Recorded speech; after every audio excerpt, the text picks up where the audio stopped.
Hi, I'm Chef Erin Roth, and welcome to Mrs. Joe's Petite Patisserie and Cafe, located here in Tysons Corner, Virginia.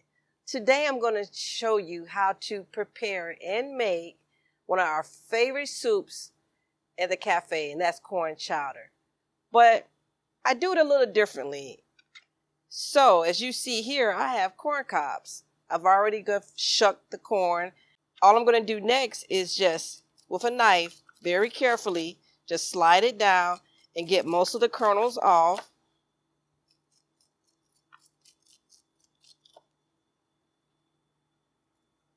I used to see my mother and my grandmothers do this when they would make skillet corn, fried corn, and they would just put this in a cast iron skillet.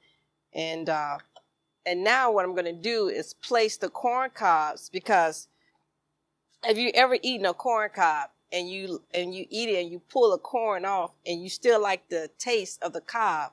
So what I'm going to do, because there's still a lot of essence left here, so what I'm going to do is steep this corn cob, pull out all that good essence, that natural sweetness of corn. I'm going to place it in. So what I have already in the pot is heavy cream, half and half, and I just put in chicken stock. So while I'm taking the corn off, I'm going ahead and put the cobs in there.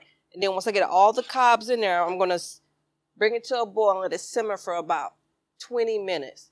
To pull out all I can from the corn cob. Then I will pull the corn cobs out and put them away. So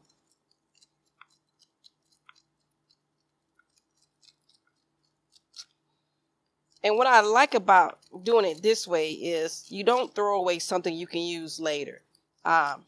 Most chefs are all about getting the most bang for their buck in their restaurants. And you want to have things that have more than one function. So while people throw away the cob, we try to get all that we can out of the cob. And also, too, when you go to the store, it's cheaper to buy a corn on the cob because it's not processed. Nobody had to use any energy to shuck it. So you can save yourself money, a lot of money, just doing it this way. So it doesn't take long. All you want to do, and even when I shuck it, I try to get as much of the corn silk out. If you have corn silk remaining, you can pull out as much as you can, but it won't hurt you. And as you can see, this is what great fresh corn looks like when you cut it off the cob. That is some beautiful corn.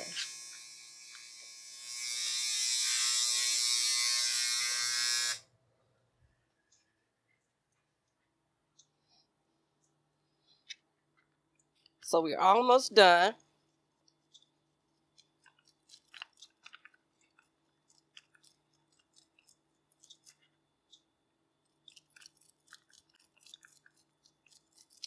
You see they're going everywhere, but that's fine. We have a clean countertop, so we'll just put them back here with the rest of the siblings, the ones that are trying to escape.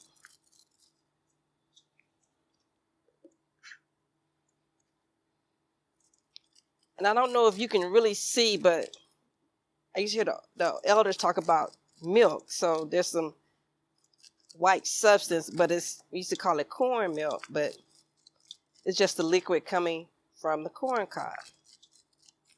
That's why we want to boil this to get all of that natural goodness out of the corn cob. We want to pull everything we can, and then we discard it.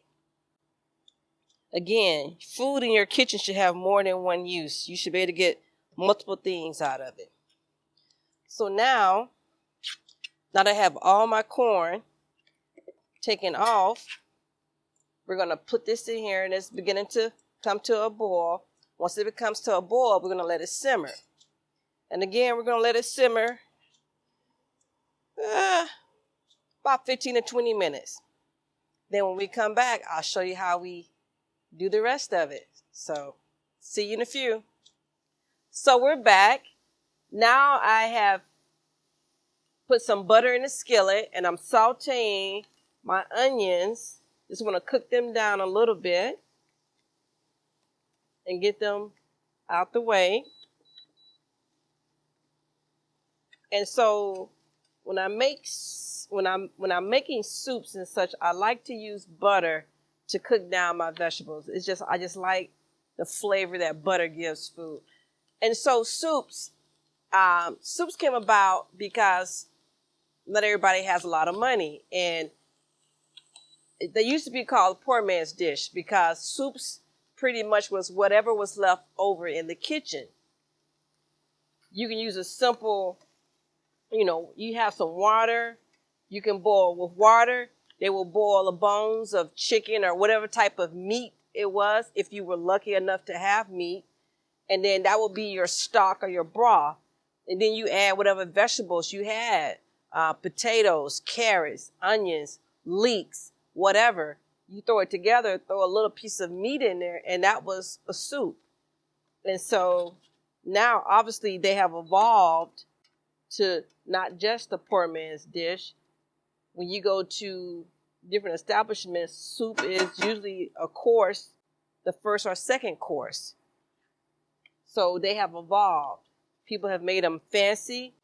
But again, soups used to be the poor man's dish.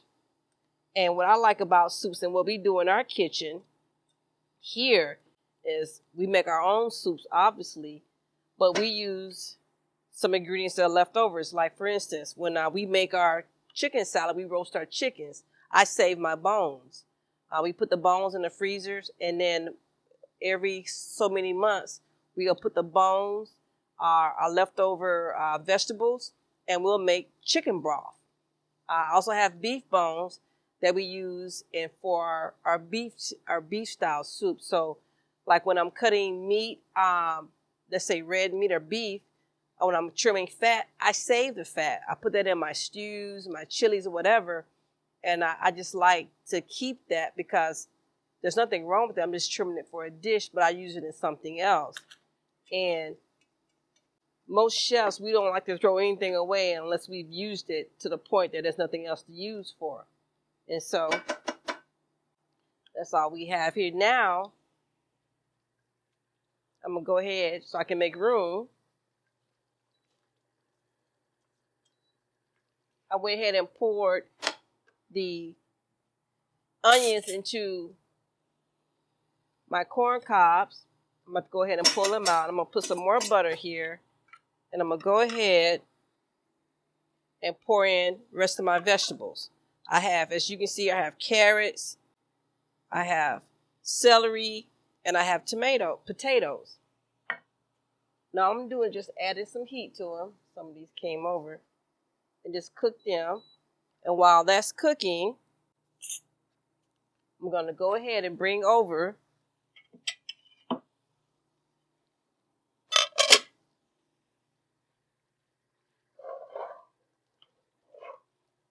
so right now we have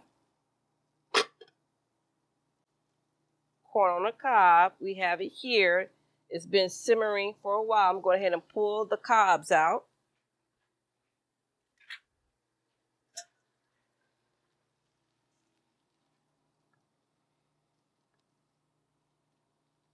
And that's what it looks like. You want to get all of that goodness. You can actually use these cobs again. You might can get maybe one more use out of it. So all you would do is just take them out, let them cool, and then freeze them. And you could use them again because you still have some great stuff in here. Got a couple of more pieces here.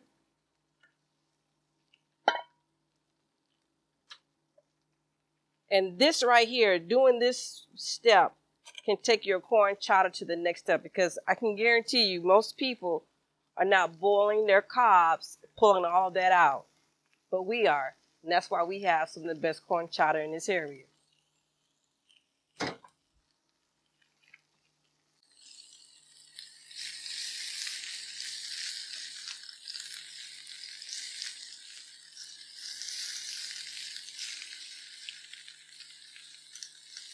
All right, so all I'm doing, just cooking these down because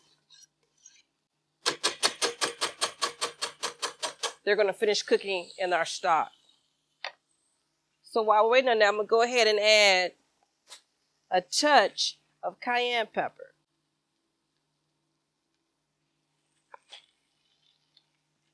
And then I'm going to go ahead and add some sea salt, about a dash or two.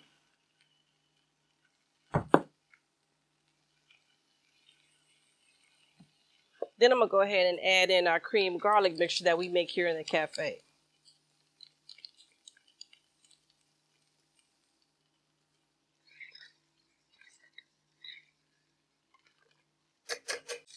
All right, so at this point, I'm going to go ahead and pour in our vegetables.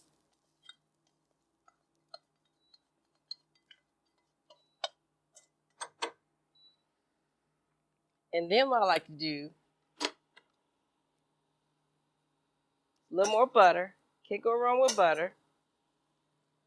Butter makes everything better. Then I'm going to go ahead and pour in my corn.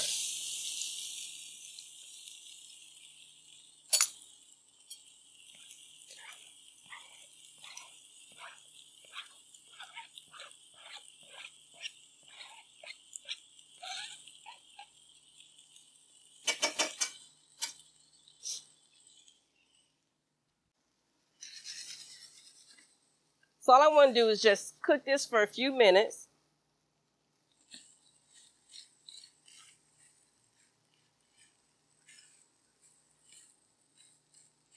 I like to heat this corn before I pour it into that hot pot. I want to go ahead and kind of sear it.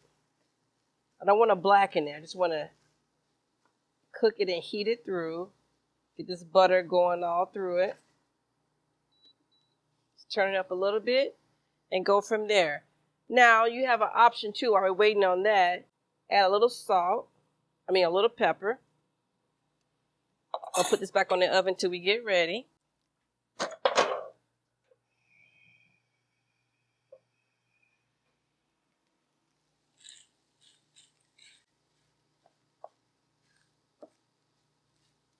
But I just love to see my grandmother make fried corn. Oh my goodness.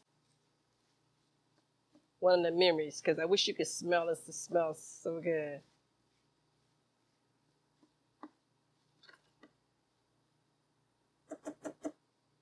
Yep. So all I want to do is just heat it through.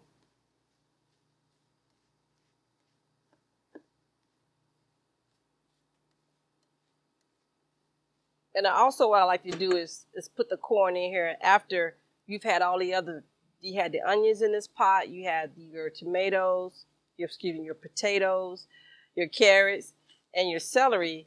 So I want to get all that essence that was left behind, get everything. I don't like to leave anything on the table. So now I'm just going to take this off, bring over my cornstarch, put this on, then go ahead and pour in my corn.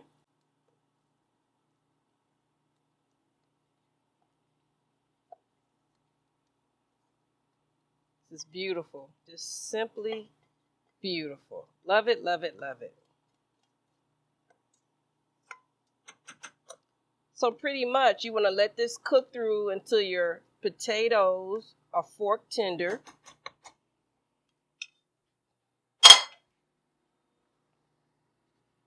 So at this point, because we cut the potatoes sort of down, they shouldn't take long. Should take about 20 minutes. And then once we get to the point that they're fork tender, I like to use an immersion blender. And I don't make it creamy, but you want it half creamy, and you want some of the corn and some of the other vegetables to remain behind. Or if you want to, you can cream the entire mixture. It's all up to you. So we'll be back after this sits for about 20 minutes. See you soon. Okay, so we are back with our Cobb stock. We have all our vegetables in here as well as our corn. So it has been simmering for a while. So at this point, I'm going to turn it off. I'm going to taste it real quick before I blend it. Just want to make sure if I need to add anything, this is the time to add.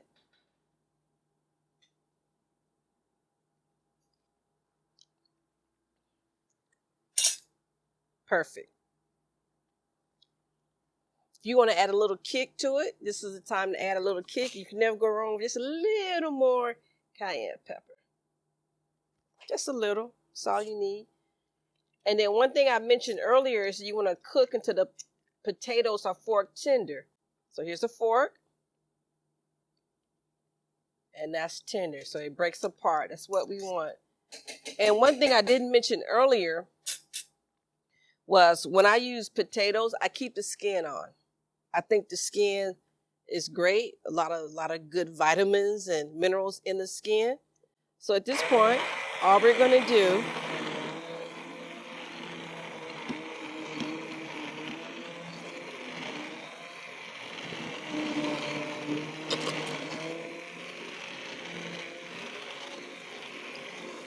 and one thing you'll notice as the corn is blended, as it's pulverized, it changes the entire texture of the chowder, and it releases anything that was inside the kernel. All that goodness comes out as well.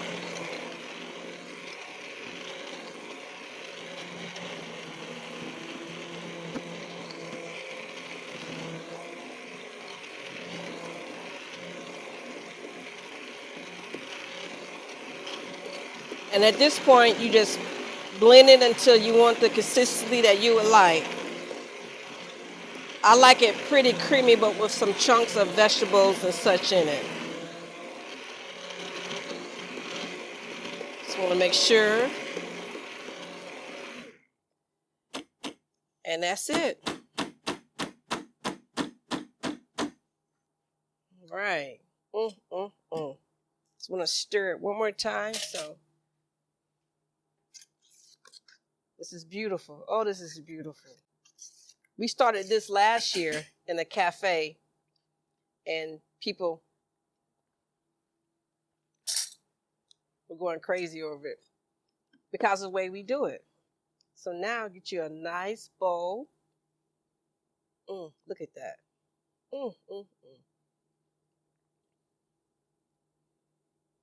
Now, we don't put a lot of salt in our stuff. We like to use our other seasonings. Some people like to add salt. So that's why I don't go really heavy with salt. But if you want to add salt, that's not a problem. This is the time to add it before you eat it, just a little. And that's it. And this is what you have. Corn chowder. Now, with corn chowder, the basic recipe that we have, at this point, you can add shrimp. You can add clams to it. You can add whatever to it. And if you do that, you don't have to puree it if you don't want it. You can make it more chunkier. Or you can puree it down about half of the volume and then add your meat. Don't puree your meat. People won't be able to see the clams, the scallops, or even the shrimp. You want to be able to see that. And so this is it.